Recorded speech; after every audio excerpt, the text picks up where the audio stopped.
Ladies and gentlemen, a huge round of applause for him.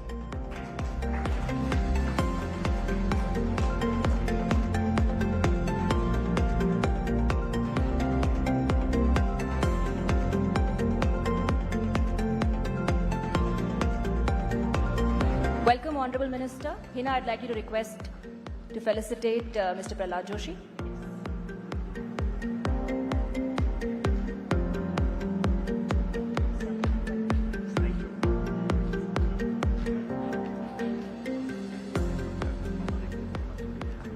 Thank you very much, Swati. So, welcome to Times Now Summit. Always a pleasure to have you here. So, for those of you who are waiting to hear from Mr. Prahlad Joshi, let's also tell the audience here that apart from being the minister of two very, very important ministries, he's also considered as the blue-eyed boy of the BJP. We'll talk about it in just a bit. But talking about the issue that we have gathered to discuss here today, need to keep Bharat ahead. And in this, renewable energy as a sector plays a very, very important role. And we know India has an ambitious target as well, Mr. Joshi. Our target is 500 gigawatt capacity by 2030. We've crossed around 200 gigawatt already. To achieve this by 2030, we need at least 50 gigawatts per year. Are we on track? Do you think we'll be able to meet the target on time, before it? What is the status like right now? We are quite on track, and already bids which are out is around 169 gigawatt. And you said we have crossed 200 gigawatt. It is not so. We have crossed 223 gigawatt as of now, non-fossil fuel, and 103 gigawatt of the solar energy, nearly about 50 gigawatt of the wind, and we have also moved with viability gap funding as far as this offshore wind is concerned. Many things are moving as per the plan, and 169 gigawatt as on date, it is under implementation. तो इसमें अगर इधर कुछ होता है तो भी I am quite confident we will achieve 500 gigawatt by 2030. And as you may be knowing, we are the third largest producer of the renewable energy generations country in the entire world today. We are the third now. So 10 years back, if you look at it, 2014, the solar energy was 2.82 gigawatt. Today, we have crossed 103 gigawatt in 10 years. And people are also, the industry and manufacturers, they are able to understand and they are able to guess that this is the energy which is going to be the future energy of this country and the world. And people are accepting it, and technology is also changing, and we are also moving fast ahead with that new technology. 2024 specifically, Mr. Joshi, turned out to be an unprecedented year as far as the renewable energy space is concerned, not just for India but across the world. For India also, it was a remarkable year. Can you talk to us a little bit about some of the key projects, or rather key policy initiatives that helped India achieve this feat in last 1 year? Any out-of-the-box ideas that you are now implementing so that we are able to achieve this goal? Like you said, we've already crossed 220 gigawatts. So what's really the reason behind this growth? No, 2024, if we can say, we have achieved almost in 2024 nearly about 27, 28 gigawatt in the last year itself. And in the pipeline, as I already said, many projects which are in the pipeline, which are bidders already out, they are already, very shortly we are going to commence the production in that. So green hydrogen, we are moving ahead.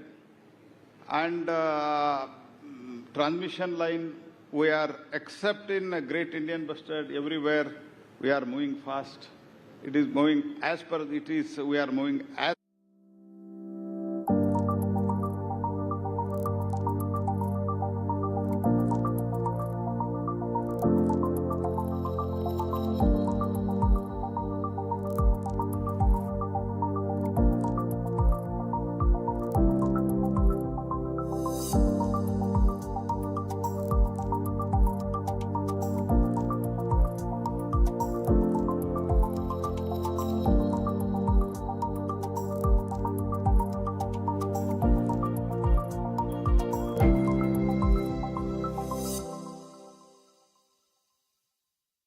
by 2030, as expected, we will reach 500 gigawatt. आपने समस्याओं की बात की. Would you like to talk to us a little bit about the challenges? Because Prime Minister Modi often talks about converting a challenge into an opportunity, a crisis into an opportunity. So what are some of the challenges that you're seeing right now, and what is being done to deal with it? The basic challenge is here one of the important raw material apart from module, apart from cell, ingots, polysilicon. Apart from that, the land is the major problem for us. And we are continuously addressing, we are talking with the state governments to address it. And apart from that, we are going for the rooftop solar. Rooftop solar, we are expecting to achieve 30 gigawatt. And PM Kusum, which is almost decentralized power generation of the RE, there we are going to achieve 34 gigawatt. And now it has picked up very well, which you may be knowing. Every state chief minister is meeting almost every alternative week and requesting for the further allotment of the under PM Kusum. This shows that states are also now they are convinced without RE we will not be able to meet our power requirement. And I would also like to tell you, by 2032, according to an assessment of the assessment of our own country and the world standards also, we are going to, our demand is going to be doubled by 2032. Okay. So for 2032, double the demand of the power, we need both, of course, we cannot say that conventional energy within 6 or 7 years or 10 years, we are going to stop it. We can't say that. But at the same time, the conventional, along with the conventional energy, renewable energy also equally required. And our commitment is that 50% of energy requirement will be met by the renewable energy that we are going to meet. You said states are also cooperating. Are you getting cooperation from opposition ruled states as well, or it's a little difficult dealing with them? Some of the states, they are not able to understand. I don't want to name any state, but many other states, there are not only BJP or the NDA ruled, opposition ruled states also. They are cooperating, they are doing well. Recently, Telangana Chief Minister, because they did not do well all these years, we have withdrawn their allotment, and he came and met me and he requested within 6 months we are going to see that it is progressed well, kindly re-allot it. And many chief ministers are coming, but some of the states still there, I think, they need to understand what is the importance of the renewable energy and overall energy. Because some of the states are like that. I don't want to name any states because I don't want to sit here and do any politics. But of some of the states where there is abundance of coal, there even today there is a power crisis. Eastern part of India? Sorry? Eastern part of India? I don't want to name anything. I said to you because I don't want to do any politics in this summit. But I can say there is a very good amount of the iron ore, but there is no manufacturing capacity there.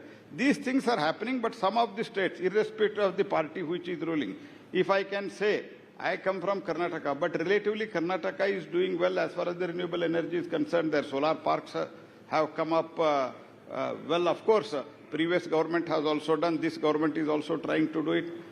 That is a different issue. Some of the states, they are doing well. They have understood what is the future energy. They are able to assess it. They are able to understand it.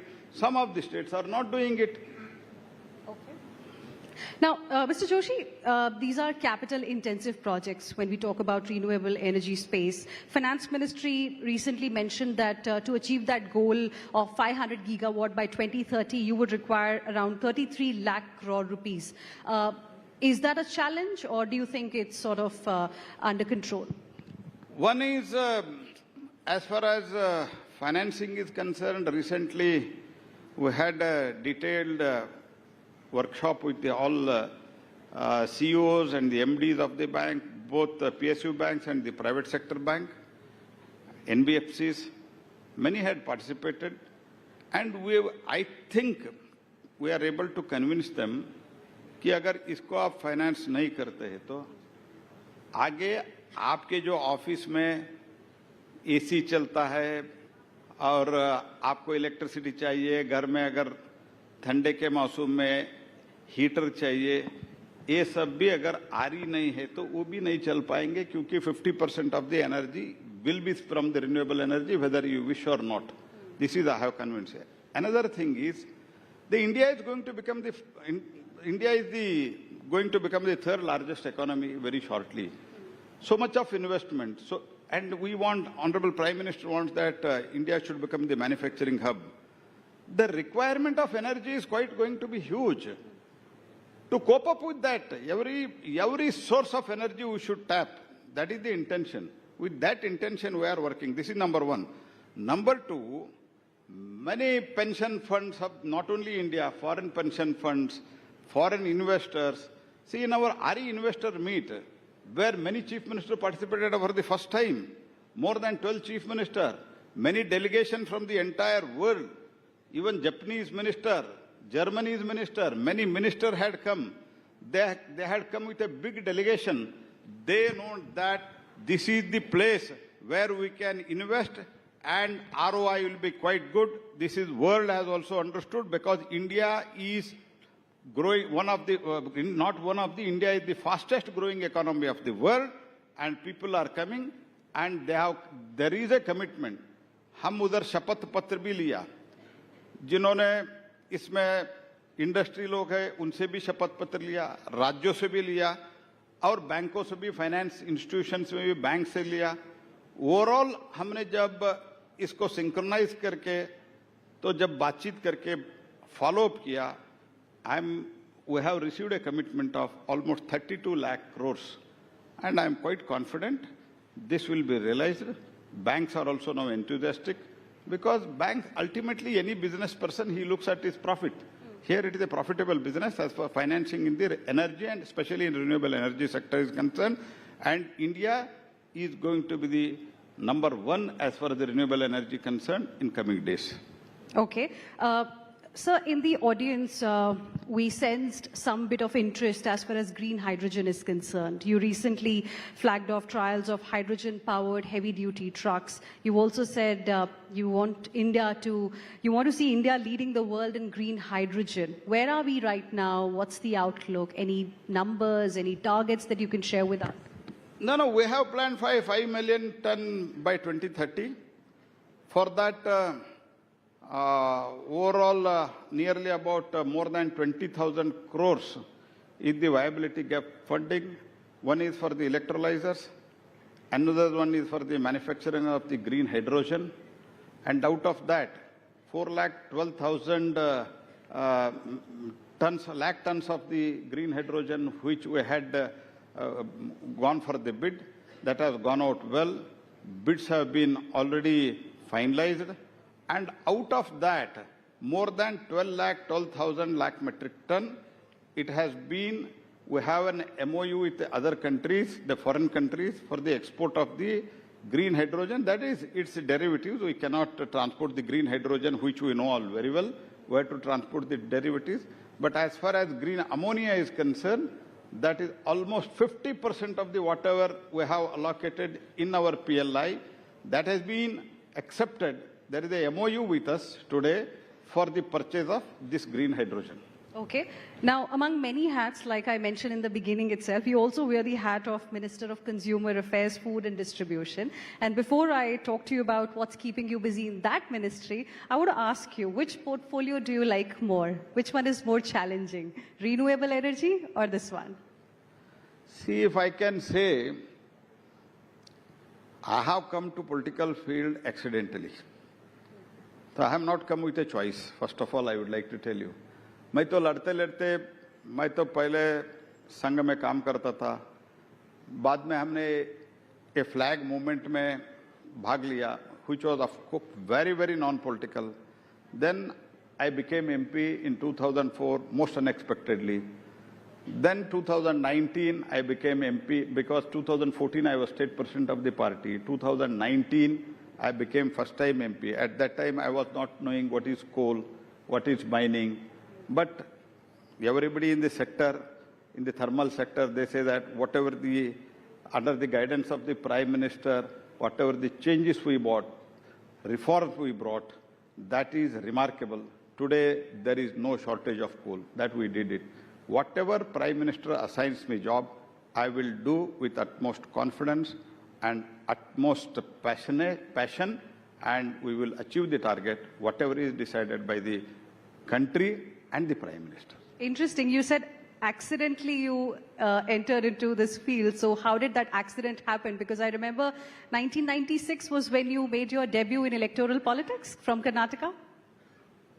I directly contested Lok Sabha election in 2004. Before to that, I did not contest any election. I joined Bharatiya Janata Party only in 1996. I participated in agitation when there was a Lal Chowk where the Honorable Murli Manohar Joshi wanted to hoist the national flag, where there is a lot of opposition. In that enthusiasm, I also joined the movement, and in my constituency, Hubli, in a public ground, then Congress government, as part of the appeasement program, they opposed the hoisting of the national flag in a municipal ground. You mark my words, in the municipal grounds, they objected the hoisting of the national flag. Then I took it as a challenge, and I went inside. I hoisted the national flag. I was arrested. I was put behind bars, and that flag was...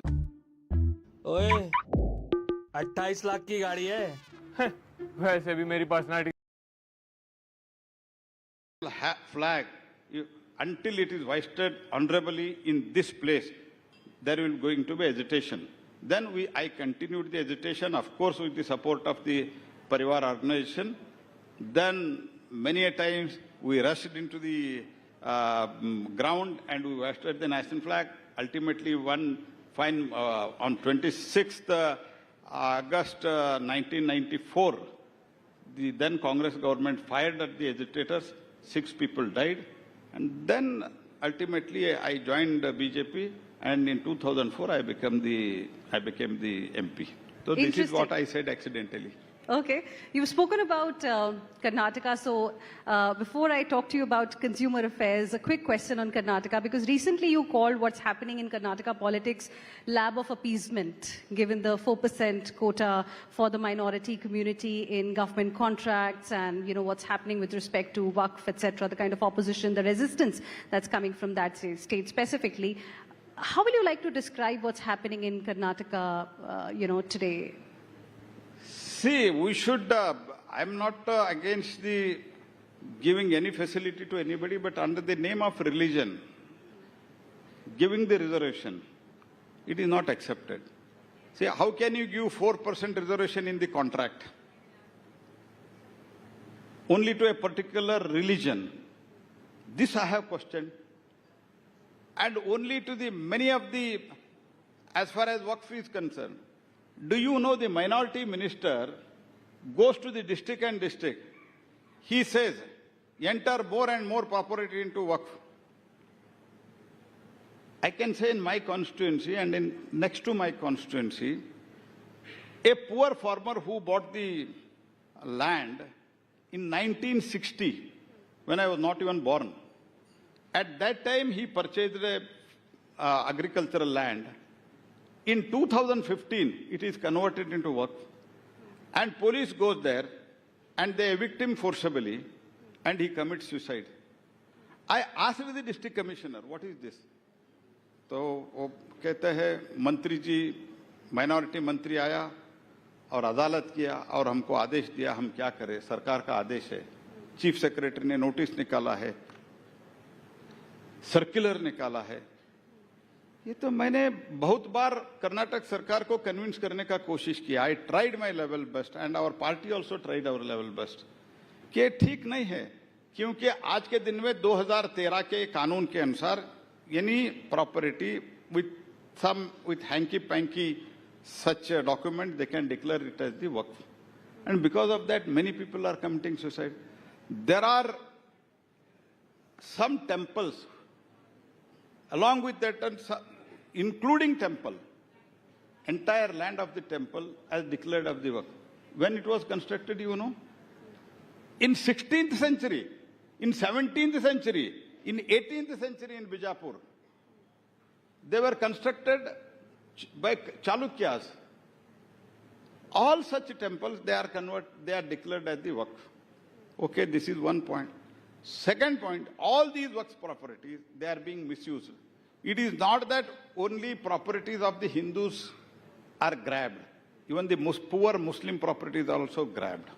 They have also come in the agitation. So this is, I said, this is a lab for the appeasement politics. The Karnataka, they are making it as a lab for the experiment करने के लिए एक lab चाहिए. वो lab Karnataka को उन्होंने बना के रखा है. If you are aware of the problem, what are you doing to solve this? Of course, we know we have Waqf Amendment Bill that is also likely to be tabled in the Parliament after the JPC submitted its report. 1 week is left for this ongoing Parliament session to get over. Are we likely to see that, coming in the Parliament in the next 1 week? What will you say to the kind of opposition that has come, especially for the way in which this Waqf Amendment Bill is being brought by the BJP, as many are calling it, and on the issue of 4% minority quota, since on the basis of that you called Karnataka a lab of appeasement, how do you plan to fight it? Do you plan to, perhaps launch some kind of agitation, take it to the court of law? What is it that you're planning to do as a party? See, Supreme Court in one of the cases, it is already said that on the basis of the reservation, on the basis of religion is not accepted. This is Supreme Court has said. Legally, we'll fight it. But as far as this Waqf Bill is concerned, when it is going to be passed, I don't know. But I can say this is not against the only Muslim community. Even the Waqf property, it is for the safeguarding the Waqf property also, this bill is there. That we should understand. It is not against the particular community. Let me make it very clear. The many properties which have been, one of the property which I mentioned here just few minutes, 2-3 minutes back, property belongs to Muslim. वो मुस्लिम आदमी मेरे घर में आके रो रहे थे, साहब मैंने 1962 में खरीदा था, मेरा हड़प लिया प्रॉपर्टी. ये तो एक क्रिएट कर रहे, ये अगेंस्ट मुस्लिम है. एक्चुअली ये मुस्लिम अगेंस्ट नहीं है. You know, many of the properties, one of the committee which was constituted by the government of Karnataka, it has said, thousands acres of the Waqf property, तो इसके ऊपर कुछ लोग कब्जा करके रखा है. वो पावरफुल पॉलिटिशियंस है, वो भी रूलिंग पार्टी से है. And they don't want that it should be investigated. They don't want it should be taken back. They don't want that there should be, इसका हिसाब किताब नहीं रहना चाहिए. ये उनका मत है. हमारा मत इसमें स्पष्ट है. जो वक्त में पहले से है वो रहेगा, इसका उसका सेफगार्डिंग होगा. और जो नया अगर किसी के भी प्रॉपर्टी आपको वक्फ ऐसे लगता है तो इसके लिए कुछ इंक्वायरी होगा, कुछ व्यवस्था होगा. बिना व्यवस्था किसी का property, Windsor manor hotel Bengaluru में, now it has few years back it has been declared as the Waqf. You know it? You know Windsor Manor Hotel of Bengaluru? It is a star hotel, just nearby Chief Minister's residence. That has been declared as the Waqf. You know that? So this is what is happening.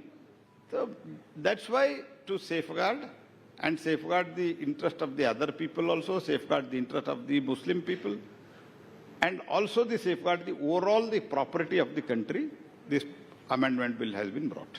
Okay. I also want to talk to you a little bit about consumer affairs because it is an important subject as well. And in terms of enforcement of consumer rights, what kind of initiatives are being taken by the government? I remember a couple of days ago there was something around Jago Grahak Jago, another agreement that you've signed, I believe, with Meta.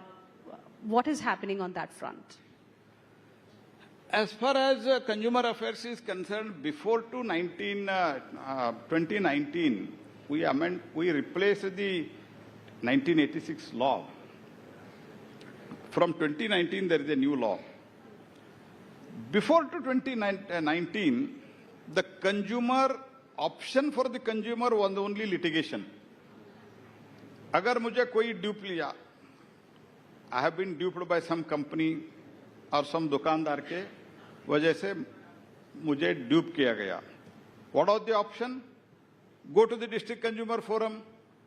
If it is against you, appeal it before the state consumer forum, national consumer forum. The litigation was only the option. What has been done, and subsequently, even very recently in last 1 year also, what we have done is, after 2019, pre-litigation process में ही हम ग्राहकों को जो भी न्याय दिलवाना चाहिए हम दिलवा रहे हैं। ये जो टूरिस्ट कंपनियां, travel companies, during Covid they booked the ticket, then all get money because of the flight itself got cancelled. इन लोगों ने बोला फ्लाइट कैंसिल किया है, हम पैसा कहां से देंगे। हमारे मंत्रालय में कुछ कंप्लेंट्स आया। We did not go, you go to the Consumer Commission because after 2019 there is a Consumer Commission. हमने ऐसे 3-4 कंप्लेंट आने के बाद हमने पूरा सेंट्रल कंज्यूमर प्रोटेक्शन अथॉरिटी के द्वारा हमने इंक्वायरी किया। हमने देखा हजारों करोड़ रुपए ट्रैवल एजेंट ले लिया है, लेकिन उनको एक्चुअल में वापस रिफंड नहीं मिल रहा है। We talked to the all airlines. We called them and we said them, because they had booked the ticket, flight got cancelled, now it is your duty to pay it. 1,400 crore was paid back to the all consumers. This is what the pre-litigation process I am talking today. This is what pre-litigation process. They need not, see क्या होता है, बड़ा company जब आप consumer court चले जाते हैं, वो बहुत बड़े वकील को लाते हैं, तो ये बेचारा क्या करते हैं, पुअर कंज्यूमर। इसलिए प्री लिटिगेशन प्रोसेस में हम कर रहे हैं। डार्क पैटर्न, फॉर एग्जांपल एक बुक माई शो, ये तो इसमें एक ऑनलाइन है, इसमें बुक के स्माइल करके था। वो क्या बुक के स्माइल किसी को पता नहीं था। 2 रुपए काटता था, 2 रुपए अगर कोई प्रश्न पूछता तो डोनेशन नहीं बोलते थे। डोनेशन तो वॉलंटरीली होता है। हमने ये तो देखा, एक आध कंप्लेंट हमारे पास आया था। We just saw it. हमने बोला ये 2 रुपए क्यों काट रहे भाई। तब हमको बताया गया सर ये अगर किसी के फेस के ऊपर स्माइल लाना है तो ये 2 रुपए हम काटेंगे, डोनेशन है। हमने बोला आप कौन होता है कंपलसरी करने वाले। हमने नोटिस दिया, वो सब बंद करा दिया। ऐसे बहुत चीजें हमने जो है अभी। और ऑनलाइन में, ऑनलाइन कंपनीज क्या करते हैं, वो भी बड़े बड़े ऑनलाइन कंपनी, मैं किसी का नाम नहीं लेना चाहता हूं। मैं किसी के लिए किसी कंपनी मन में रख के मैं इधर तो नहीं आया हूं, क्योंकि मैं overall my intention is to balance between both consumer and ease of doing business. What I told, they used to say, किसी एक फॉर एग्जांपल कोई एक शर्ट सेल कर रहे हैं, क्या करते थे, तो कुछ पर्टिकुलर ब्रांड या कुछ पर्टिकुलर शर्ट प्रमोट करते थे। अगर वो खराब हो गया, डैमेज हो गया, हम तो सिर्फ प्लेटफॉर्म है। तो मैंने बोला ये डार्क पैटर्न है। ऐसे हमने 13 डार्क पैटर्न को आइडेंटिफाई किया। वो डार्क पैटर्न को आइडेंटिफाई करके बोला ये डार्क पैटर्न नहीं चलता है। जैसे मैंने बुक माई शो, ट्रैवल एजेंट का हो, ऐसे बहुत चीजें जो है हमने अपने आप आइडेंटिफाई कर रहे हैं। First came the dream, then came the purpose.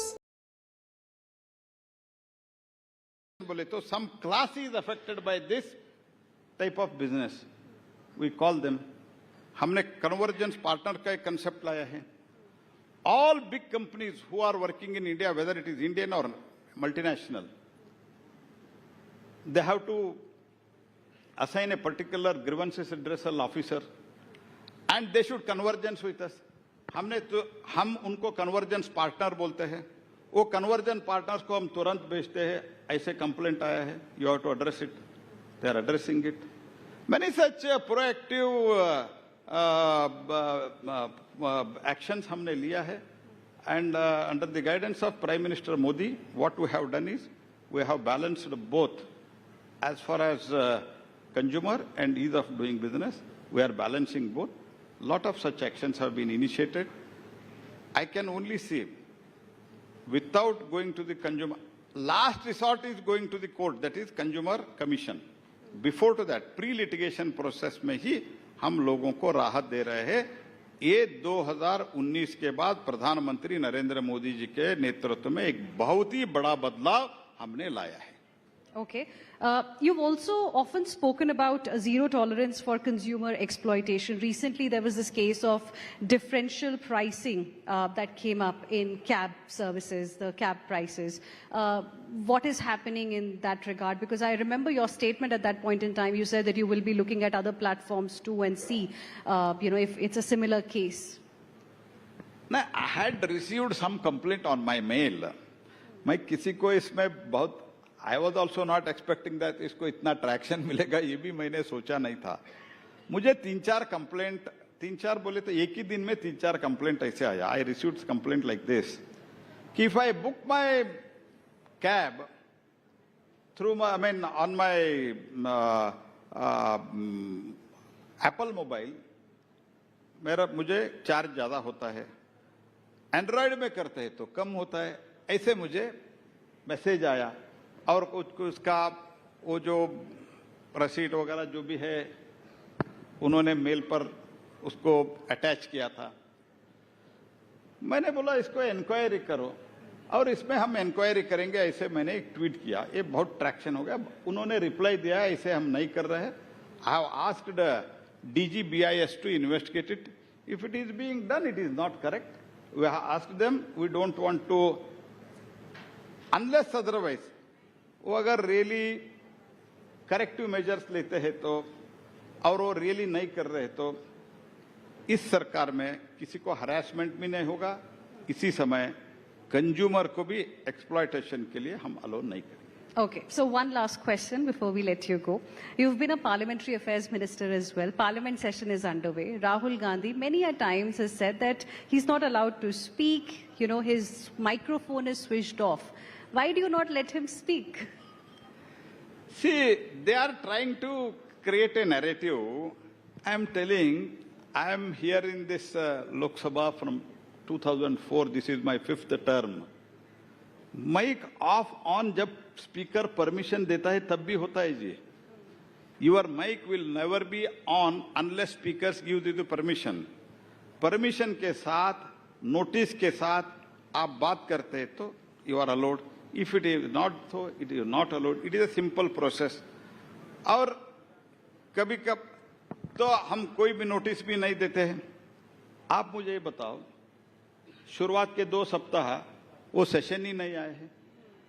Session में leader of the opposition, I have seen many leader of the opposition. I have seen Advani ji, I have seen Sushma Swaraj, I have seen Kharge ji. वो इसका वेस्ट बंगाल का था ना पहले कांग्रेस ग्रुप लीडर अधीर रंजन चौधरी, पूरा दिन भर बैठते थे. जब पार्लियामेंट शुरू होता था हम भी, when I was a first time MLA, I used to cancel all my programs and there sit to be in the parliament to speak. ये कहाँ रहता है? पार्लियामेंट में आता नहीं है, नोटिस देता नहीं है, नोटिस लिखता नहीं है और बाद में बोलता है स्पीकर से परमिशन मांगता नहीं है. बाद में बोलते हैं हमको बोलने के लिए परमिशन नहीं देते हैं. कितने बार बोला है, कितना भाषण आप भी देखे नहीं होंगे. तो लेकिन ये तो नैरेटिव सेट करने का कोशिश करते हैं, लेकिन ये बिल्कुल गलत है. सिस्टम यही है, जब स्पीकर या चेयरमैन परमिशन देते हैं तो उसके लिए नोटिस देना पड़ता है. तो कुछ सिस्टम है पार्लियामेंट में, कुछ मर्यादा है, वो मर्यादा तो पालन करना है. तो कल भी क्या हुआ आपने देखा है. Is it the proper behaviour in the house when house is functioning? और बाद में बोलते हैं हमको बाद में बोलने के लिए नहीं दिया. ये क्या बोलने के, इसके लिए जब स्पीकर ने कुछ बोला डेकोरम रखो, उसके लिए मैं रिएक्शन देता हूं ऑन द फ्लोर. हमारा माइक ऑन नहीं हुआ और जब 1 बज रहा था लंच के लिए, माननीय स्पीकर ने उसको एडजर्न कर लिया 1 घंटे के लिए. तो मुझे बात न करने के लिए ही एडजर्न किया. ऐसे बोलने का क्या तरीका है जी? ये तो there is a childishness. I don't want to say anything more on this. All right, Mr. Prahlad Joshi, thank you very much for speaking with us. Wonderful chatting with you. Thank you so much.